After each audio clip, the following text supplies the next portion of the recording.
अध्यात्म विज्ञान कोई धर्म या संप्रदाय नहीं है, ये स्पिरिचुअल साइंस है जो कुदरत के कानून पर आधारित है। ये विज्ञान पूरे ब्रह्मांड के सभी रहस्यों को उजागर करता है और जीवन के सभी पहलुओं को समझने के लिए एक नई दृष्टि देता है। इसी को आर्ट ऑफ विजन कहते हैं, दुनिया को देखने की एक नई दृष्टि, जो अध्यात्म विज्ञानी परम पूज्य स्वामी श्री कमलेशानंद जी के निर्देशन में सनातन सत्य का अनुसंधान कर हमारे जीवन को प्रकाशित करे। जय सच्चिदानंद।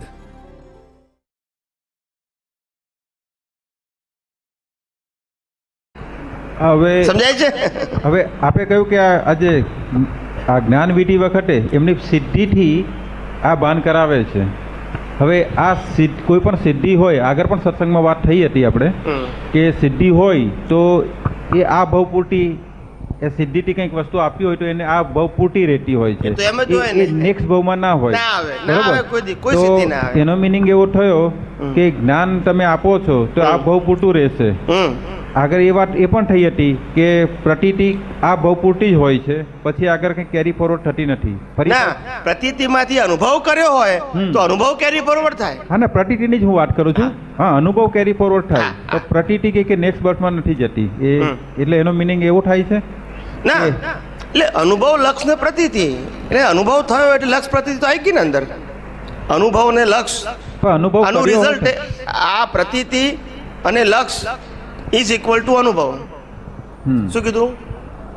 પ્રતીતિ જ્ઞાની પુરુષે બેસાડી આપી ને લક્ષ અવસ્થામાં હાજર રહેવું જોઈએ। હા, અત્યારે આપણે જે હવે જો પ્રતીતિનું લક્ષ હાજર રહ્યું તો અનુભવ થાય, એ અનુભવ તમારો પોતાનો, એ અનુભવ કેરી ફોરવર્ડ થાય એટલે પ્રતીતિ અને લક્ષ કેરી ફોરવર્ડ થયું જ કહેવાય। હા, એટલે અત્યારે કારણ કે અનુભવ શાનો કેરી ફોરવર્ડ થયો? હા, અત્યારે આપણે જે પોઈન્ટ પર વાત કરીએ છીએ તો કે અવસ્થામાં પુરુષાર્થ વખતે એ એમનું લક્ષ રહેવું જોઈએ, વસ્તુત્વનું ભાન રહેવું જોઈએ, એને આપણે લક્ષ કહીએ છીએ।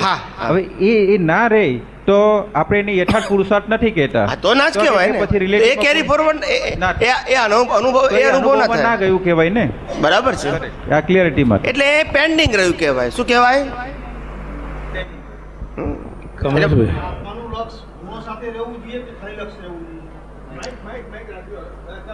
કમલેશભાઈ, આત્માનું લક્ષ, એક મિનિટ તો બોલો।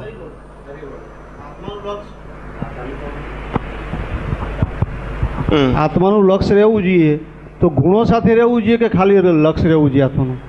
ગુણો સાથે તો ક્યારે રહેવું જોઈએ કે જ્યારે બીજી કોઈ ફાઇલો ના હોય ત્યારે। અત્યારે તો અસ્તિત્વની વાત છે, અસ્તિત્વ અને વસ્તુત્વની વાત છે। ગુણો સાથે તો ક્યારે રહેવાનું હોય કે જ્યારે આપણે શારીરિક કોઈ વિશિષ્ટ પ્રકારના સંજોગો આવ્યા હોય ત્યારે એનો ઉપયોગ કરવાનો। કે ભાઈ અત્યારે મને કમર દુખે છે તો વેદનીય કર્મ એ પ્રકૃતિનો ગુણ છે, હું પ્રકૃતિથી સર્વથા મુક્ત નિર્વેદક સ્વભાવવાળો એવો શુદ્ધ આત્મા છું। આ આત્માના ગુણની ભજના એ સબ્જેક્ટિવ છે। કેવું છે?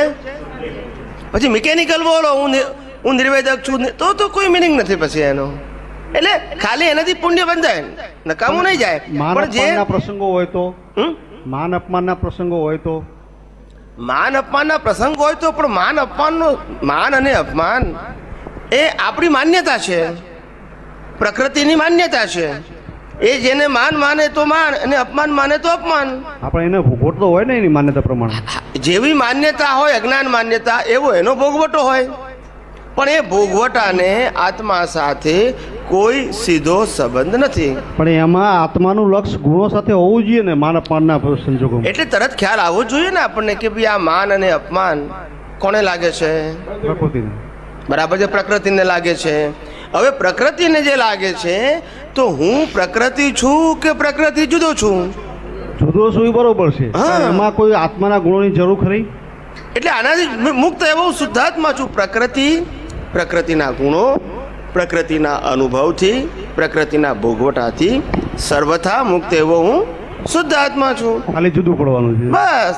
એટલે આ તો બોલું છું, આ તો સેકન્ડમાં પડી જાય, આ તો તમને સમજાવવા માટે આ રીતે બોલું છું। પેલું પડી જ જાય, સેકન્ડમાં જ પડી જાય। સમજાય છે? એમાં કઈ પ્રક્રિયા નથી લાવી, પ્રક્રિયા લાંબી નથી, પ્રક્રિયા જાગૃતિની છે, પ્રક્રિયા ક્રિયાની નથી। જાગૃતિ એટલું મોટું કામ કરે સાહેબ. આ બ્રહ્માંડની અંદર સૌથી ટોપ મોટ વસ્તુ હોય તો સાચું જ્ઞાન મળવું તે, અને સાચું જ્ઞાન હાજર રહેવું તે. શું કીધું?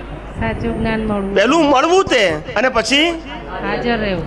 મળ્યું પણ હાજર ના રહે તોય કામનું નથી. ચરણ વિધિ કરીએ તો એનાથી લાભ થાય ખરો? ચરણ વિધિથી જ્ઞાનનો લાભ થાય ખરો? જાગૃતિ પૂર્વક થાય તો લાભ થાય. તો લાભ થાય એને. કે ચરણ વિધિમાં જે વાક્યો બોલીએ છે એ વાક્યોની અંદર જે સનાતન સત્ય છે, સિદ્ધાંતો બધા છે, એ સિદ્ધાંતો આપણે સવારે વાંચવાના કે છે, વાંચીને બોલવાના. ટૂંકમાં આપણું ચિત્ત ત્યાં હાજર રાખવું, એમ કહેવાનો મતલબ. હવે એ જે ચરણવિધિ એક વખત બોલ્યા હોય એ ચરણવિધિ આખા દિવસ દરમિયાન એ લાઈવ વિઝન તરીકે કામ કરવી જોઈએ. તો એ ચરણવિધિ બોલ્યાનું ફળ કહેવાય.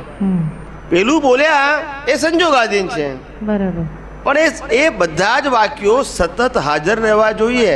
કોઈ પણ વ્યક્તિ આપણું અપમાન કરે અથવા ના ગમતા સંજોગો આવે, ના ગમતી વ્યક્તિ ભેગી થાય, તરત ખ્યાલ આવવો જોઈએ અવસ્થા માત્ર કુદરતી રચના છે, જેનો કોઈ બાપોય રચના નથી, અને તે વ્યવસ્થિત છે. માટે પેલી વ્યક્તિએ કર્યું, આમને કર્યું, આને આમ કર્યું એટલે થયું, એ બધું કશું રહેતું નથી. સમજાય છે? એટલે વાક્ય બોલીએ પણ એ શેના માટે છે? જાગૃતિ પૂર્વક એનો ઉપયોગ થાય એના માટે છે, ખાલી બોલવા માટે નથી. એટલે ખાલી બોલો ખાલી તો એટલો પુણ્યનો લાભ થાય, પણ જે યથાર્થ લાભ થવો જોઈએ જ્ઞાનના ઉપયોગ તરીકેનો એ થતો.